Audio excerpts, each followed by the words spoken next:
श्रीओम। कितना दिन हो गया यहाँ पर असम में? यहाँ पे आए लगभग 1.5 महीना हो चुका है। 1.5 महीना। जी। कैसा लग रहा है अभी? अच्छा लग रहा है। आप कहाँ कहाँ पर गए थे?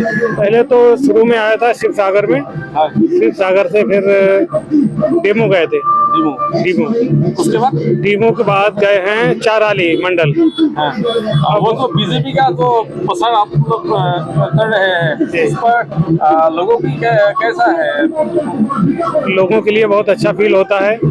बीजेपी के बारे में जब लोग सुनते हैं और मीटिंग में आते हैं तो बहुत अच्छा बोलते हैं लोग यहाँ पे।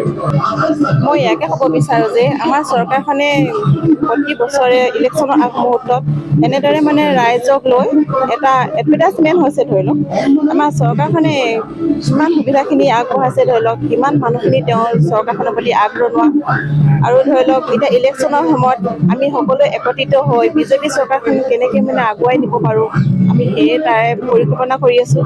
ধৰি লওক আমি সকলোৱে একগোট হৈ যাতে আমাৰ চৰকাৰখন আগুৱাই যায় আৰু আমি নিবনুৱা সমস্যাবিলাক দূৰ কৰিব পাৰোঁ, তাকে লৈ আমি মানে একত্ৰিত হৈ এইখিনি আগবাঢ়ি আহিছোঁ।